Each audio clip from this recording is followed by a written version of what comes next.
This is the Power Platform Daily Brief from CRM Audio for Thursday, April 4th, 2019. What you need to know about the Power Platform today in 10 minutes or less. I'm Brad Kuntz. Today, we're talking about manufacturing. There was a Microsoft and BMW announcement, and we'll get a live report from Hannover Messe.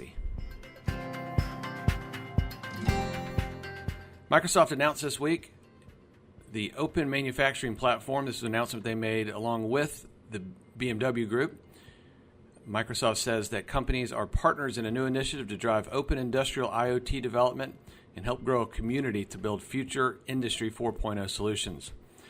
Microsoft goes on to say in their announcement, quote, built on the Microsoft Azure Industrial IoT Cloud Platform, the OMP is intended to provide community members with a reference architecture with open source components based on open industrial standards and an open data model. So this is exciting news, and we will have an interview next week with a representative from Microsoft to help us unpack this and talk about what it means.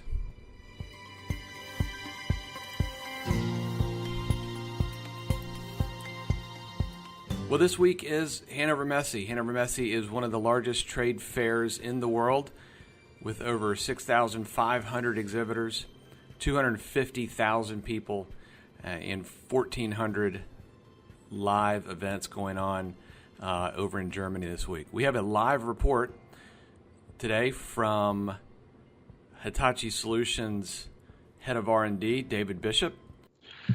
So, David Bishop, thank you so much for joining us today. I know that you're with 250,000 of your best friends there in Germany at Hannover Messe. I am, and it's yep. You can see there's 250,000 people here. It's packed and loud. Good. So I know that you have been with the Microsoft team there in the Microsoft booth for the last couple of days. What's the buzz there? So I think the biggest buzz, quite honestly, here is that they have several booths set up showing the new HoloLens 2. They're taking bookings for it, which basically are booked out until the end of the show tomorrow now.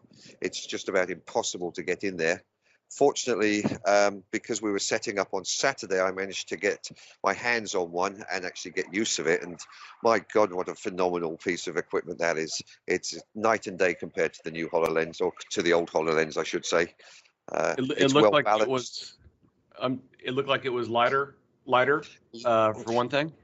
It's definitely a lot lighter, but more importantly, one of the things I found with the existing HoloLens was it became very heavy on the bridge of the nose and on the front of the head. This one, you don't even feel like you're wearing one, quite honestly. It's so well balanced because they've put all the processing and everything on the back side of it. And it just feels really comfortable. It feels like something that you could actually wear for hours. And then the additional feature, which probably sounds crazy to people, but is the fact that you can actually flip the glass up now. So if you need to look at a screen or something with your eyes rather than with the HoloLens, you can just flip the screens up, and there you go. They've done a really nice job of it.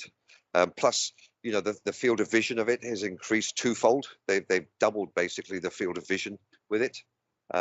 And then they've also changed the whole gesture business, so it becomes a lot more natural, the gestures, rather than the traditional ones of the bloom and the click and stuff that we're used to with the HoloLens. They've introduced brand new gestures to this one, so it feels a lot more usable, I think. It's getting a great reception here. Well, that's great, and it also has the ability to work on a tablet, correct? Correct, exactly. Yep, most definitely. So you're really talking about remote assist as such, right? Oh, that's right. Correct. Yep. So remote assist works on across phones. In fact, we're actually demoing it here. I have a preview release of it on my phone, so I've been showing that to people as well. So it does mean that if you can't go to the expense of buying yourself a HoloLens, because they are still expensive, you can just use remote assist on the phone as well, which is a very nice feature.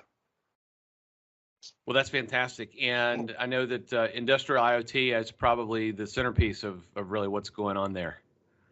Oh, and I think this is the first year. We've been saying for years that IoT is going to take off, and it just seems to be plodding along at a level line.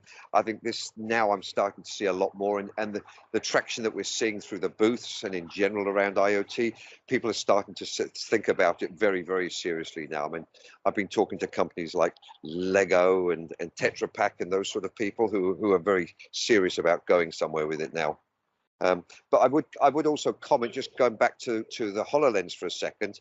The other thing that I've seen here, walking around some of the booths here, is there is a much, much bigger play now in general around mixed reality. There's a lot of companies demoing different types of solutions around mixed reality, not just for the HoloLens, but their own solutions as well. And so I think going forward, I think we're going to see a lot more of interaction with mixed reality in general, especially in the manufacturing space.